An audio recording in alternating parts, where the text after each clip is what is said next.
अस्सलाम वालेकुम शमदीद में दोस्तों, आपका क्या हाल है। मेरा नाम साद महमूद है और मेरे चैनल में आपका खैर मकदम है। मेरा चैनल में आपका स्वागत है. اهلا بكم في الحلقه الثالثه كورس تعلم قواعد اللغه الارديه على قناه ادرينالين. لو كنت لسه ما عملتش سبسكرايب في القناه اعمل سبسكرايب دلوقتي وشير الفيديو علشان يوصل لاي حد محتاجه ويسمعه ويستفاد منه ان شاء الله. يلا بينا نبدا، يلا نبدا على طول. في الحلقة دي إن شاء الله هنتكلم عن ضمائر الملكية. ضمائر الملكية، طيب إحنا كالعادة لازم إحنا بنعرف إيه هي القاعدة في العربي الأول بلغتنا الأول عشان نقدر نفهمها بالأردو. ضمائر الملكية، إيه هي ضمائر الملكية؟ ضمائر الملكية دي هي التي توضح ملكية شيء لآخر، تمام؟ يعني أنا بوضح ملكية الشيء ده للحد ده، تمام؟ عايز أقول مثلا كتابي، كتاب، يعني لو بنقول مثلا لفظ كتاب، خلاص كتاب معروف إن الكتاب هو مجموعة الورق اللي فيها بعض الكلمات. طيب تمام، ده الكتاب. يبقى أنا عايز أقول الكتاب ده بتاعي أنا، بحط لها في العربي بحط لها ياء في الآخر، خلاص كده بقت ملكية، كتابي. طيب عايز أقول إن الكتاب ده بتاعك أنت، بحط لها لنفس الكلمة كاف في الآخر، تمام؟ الكاف ده اسمها ضمير ملكية، بتوضح ملكية الشيء ده، الشيء ده ليك انت. يعني لما اقول كتابك وضحت ان الكتاب ده بتاعك انت، فبالتالي الكاف هنا بتعتبر ضمير ملكيه. طيب مثلا عايز اقول مثلا الكراسه دي بتاعتهم هم، او مثلا كراساتهم. هي كراسه كلمه عاديه ماشي، معروفه ان الكراسه برضو مجموعه الورق اللي بيتكتب فيه، خلاص تمام. انا عايز بقول بقى ان الكراسه دي بتاعتهم هم، هحط لها هم في الاخر، فبالتالي هتبقى الكراسه دي بتاعتهم كراساتهم. الهم اللي انا ضفتها في الاخر دي اضافت الملكيه دي ليهم هم. طيب في اللغه الارديه الضمائر بتيجي منفصله عن الاسم وبتيجي قبله، يعني بتيجي منفصله عن الاسم وبتيجي قبله، لكن عكس العربي، عكس العربي انا كنت بقول مثلا كتابي، انا كنت بقول كتابي، الياء جت في اخر الكلمه وجت متصله بيها، لكن في الاردو بتيجي قبل الاسم وبتيجي منفصله عنه، تمام؟ هنعرف لما نعرف الضمائر دلوقتي هنشوفها وهنفهم اكتر ان شاء الله. طيب تمام، نشوف الضمائر. اولا احنا اول صف عندنا ده احنا الضمائر الفعليه، ده اللي عليها كل شغلنا، ده اللي كنا خدناه في اول حلقه، وعرفنا مي هم تو توم اب فو، انا نحن انت انتم حضرتك هو وهم، تمام؟ دي ضمائر فعليه، مي هم تو توم اب فو، لازم نحفظها بالشكل ده، تمام؟ الضمائر الفعليه دي هي اللي عليها الشغل، لان انا لما كنت بتكلم في ضمائر المفعوليه المره اللي فاتت كنت بقول دي ضمائر فعليه، بس لما بتيجي في الجمله في شكل مفعول، تمام، بتبقى بالشكل اللي احنا شفناه الحلقه اللي فاتت. طيب ماشي، طب لما تيجي في الجمله في شكل ضمير ملكيه، يعني دي دي انا، طب انا عايز اقول الكتاب ده بتاعي، مش هقول الكتاب ده انا، يعني عايز اقول الكتاب ده كتابي، مش هقول كتاب انا، لا مش هقول كده، لازم في ضمير زي الكاف كده عندنا في العربي، تمام؟ بنحطها بعد الاسم، فبالتالي بتثبت ملكيه الاسم ده لي انا او ليك انت او لينا احنا او ليه هو، ايا كان الضمير اللي احنا بنثبت ليه ملكيه الشيء ده، تمام؟ يبقى مي في المفرد المذكر بتبقى ميرا، في المفرد المؤنث بتبقى ميري، في الجمع المذكر بتبقى ميري، هم همارا هماري هماري، تيرا تيري تيري، تمهارا تمهاري تمهاري، आपका आपकी आपके, उसका उसकी उसके, उनका उनकी उनके، تمام؟ دي ضمائر الملكيه. طيب احنا بنقسمها ازاي للثلاث صفوف دي؟ الثلاث صفوف دي احنا لو نلاحظ ان المفرد المذكر كله منتهي بالالف، تمام؟ المفرد المؤنث كله والجمع المؤنث، ليه؟ لان اصلا ما فيش ضمير ملكيه للجمع المؤنث، خلاص هو الضمير الملكيه المؤنث بيعوض عن عن ضمير الملكيه لجمع المؤنث، تمام؟ وبنعرف بقى من السياق، من الدلاله اللي بتقول لنا ان كانت الحاجه دي جمع مؤنث ولا مفرد مؤنث على حسب الجمله، تمام؟ الجمله هي اللي بتوضح لنا، والسياق هو اللي هنعرف منه ان كانت هي مفرد ولا جمع، تمام؟ دي في حاله المؤنث، لكن في حاله المذكر خلاص المفرد له شكل والجمع له شكل، المفرد منتهي بالالف والجمع منتهي بالياء المجهوله دي، تمام كده؟ طيب تمام كده احنا عرفنا شكلهم، ميرا ميري ميري، हमारा हमारी हमारे, तेरा तेरी तेरे, तुम्हारा तुम्हारी तुम्हारे, आपका आपकी आपके, उसका उसकी उसके, उनका उनकी उनके. دي شكل ضمائر الملكية في اللغة الأردية. المفرد المذكر بينتهي بالألف، الجمع المذكر بينتهي بالياء المجهولة، الياء الإمالة دي، تمام؟ المفرد المؤنث والجمع المؤنث الاثنين بينتهوا بالياء المعروفة دي. وبنعرف الفرق بين المفرد المؤنث والجمع المؤنث من السياق، من الدلالة، احنا أكيد هنعرف إن اللي بيتكلم ده بيتكلم عن مفرد أو جمع، أو على حسب الجمل اللي قبليها واللي بعديها هي اللي هتحدد من خلال تصريفات الأفعال وغيرها، يعني من الحاجات الكتيرة اللي بتوضح نوع الكلمة في الجملة دي إيه، أو نوع إن كانت مفرد أو مؤنث أو جمع وهكذا. ننتقل بعد كده لايه؟ ان احنا بقى عايزين نكون جمله، خلاص احنا كده عرفنا القاعده، تمام، نطبق بقى. طيب احنا عايزين نطبق دلوقتي على القاعده دي ونقول مثلا ده اخ، تمام، اخ يعني بهاي، خلاص تمام. الكلمه دي بهاي، بهاي يعني اخ، تمام، ده كويس تمام.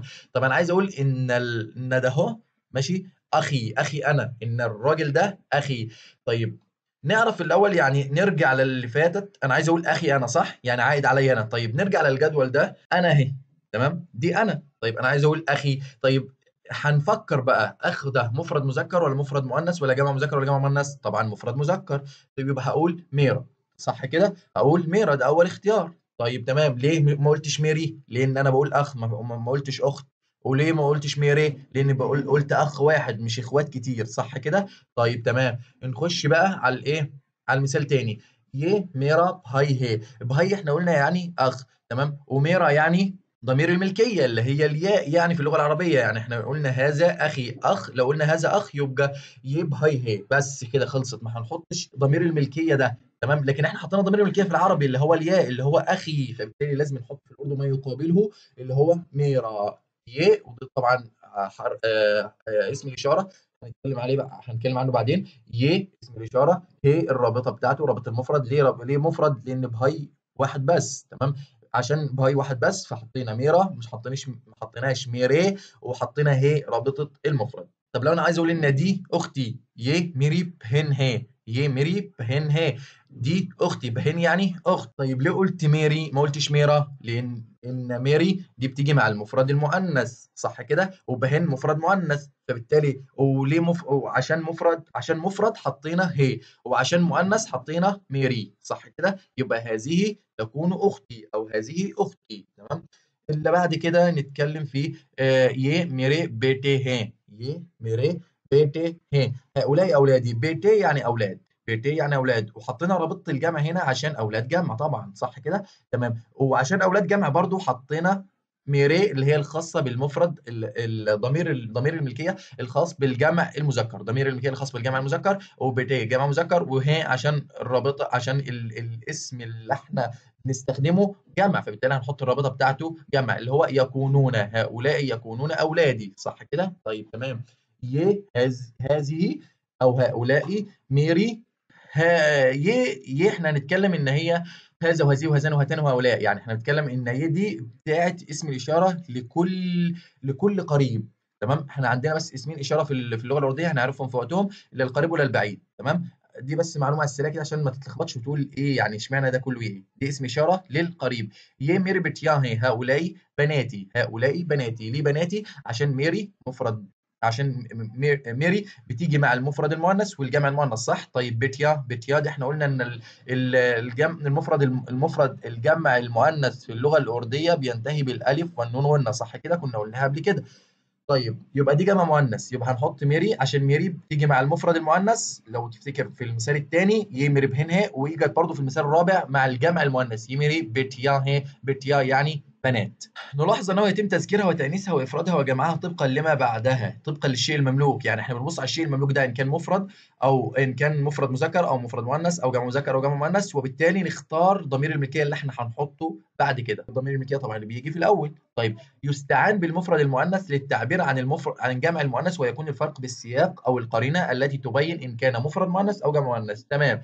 يعني احنا في المثال الثاني وفي المثال الرابع قلنا ان ميري ازاي ده دي اخت في المثال الثاني، وفي المثال الرابع قلنا ميري. طب ازاي يعني ضمير الملكيه مع المفرد ومع الجمع؟ ايوه ضمير الملكيه في المؤنث بس مع المفرد ومع الجمع، لكن في المذكر طبعا هناخد ميرا بالالف في المفرد المذكر، وميري بالياء المجهوله في الجمع المذكر. لكن المفرد المؤنث والجمع المؤنث الاثنين ضمير ملكيه واحد، ما ننساهاش، دي مهمه جدا. ننتقل بعد كده دي الامثله دي عشان نوضح اكتر القاعده يعني وتثبت اكتر. خلاص تمام.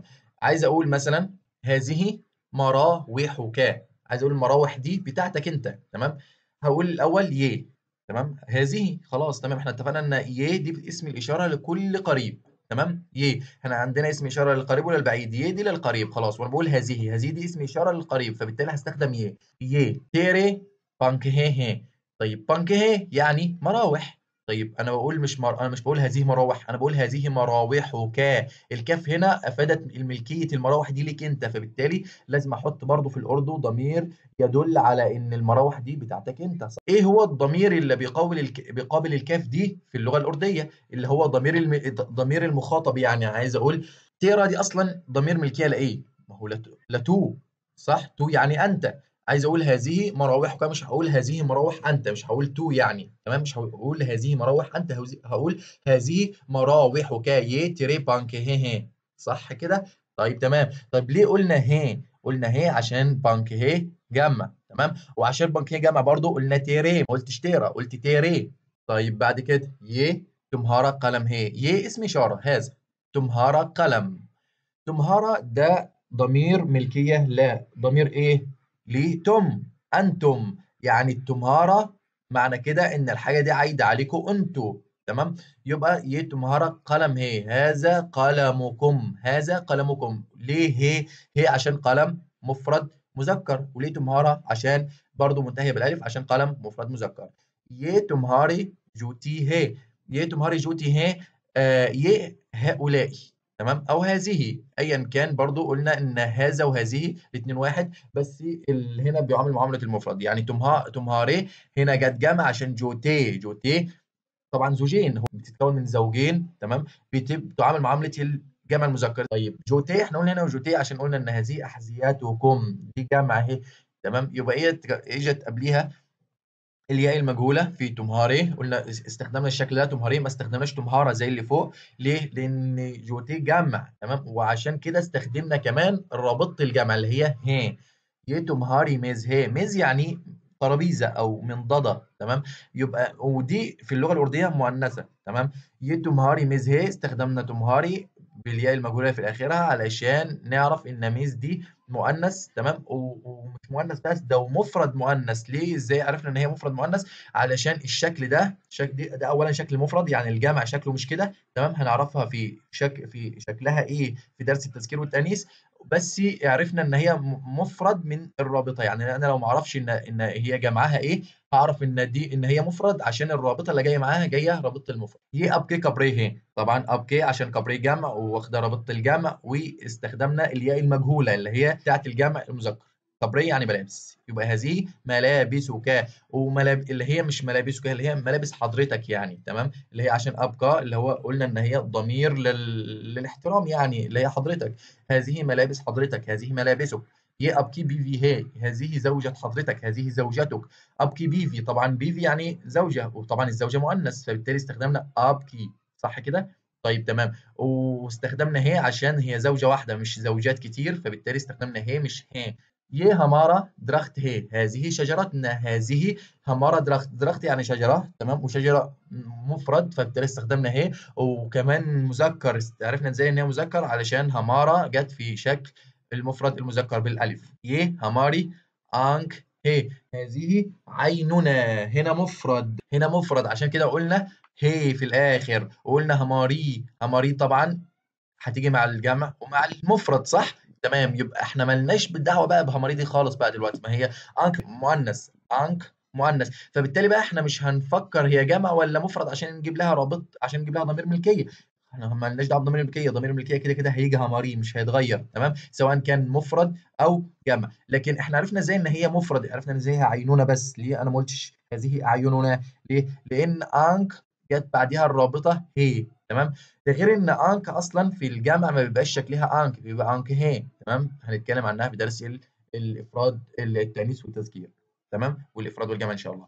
ये उसका कान है, ये उसका कान है, هذه أذنه، هذه أذنه. عايز أقول إن الودن دي بتاعته هو، كان يعني أذن، تمام؟ أسكا، احنا قلنا إن أس أصلها فو، أصلها اللي هو الضمير فو، صح كده؟ أيوه كنا قلنا إن أس لما بيدخل عليها حرف من حروف حرف إضافة أو حرف جر أو حرف إضافة أو حرف مفعولية بيتحول لأس. طبعا هنتكلم عن الحروف دي بالتفصيل في الدرس بتاعها إن شاء الله، لكن احنا دلوقتي بنتكلم في القاعدة دي. فوب لما دخل عليها كا بقت أس، تمام؟ يبقى أس كان، يبقى أذنه، احنا قلنا إن أس دي أصلها فو واتحولت لأس عشان دخل عليها كا. يه أسكي أونجلي هي يوسكي أونجلي يعني إصبع. هذا إصبعه. هذا إصبعه يوسكي أنجلي هي. وطبعا أنجلي مؤنث علشان كده استخدمنا أوسكي، صح؟ وقلنا إصبع واحد علشان خدت رابطة المفرد اللي هي. كده القاعدة إن شاء الله يعني وضحت. ولو في أي استفسار أو حاجة ما خدتش بالي أنا منها من الشرح، أو أنت ما فهمتهاش من شرحي، فممكن تسيبها في التعليقات ونشرحها تاني، مفيش مشاكل إن شاء الله.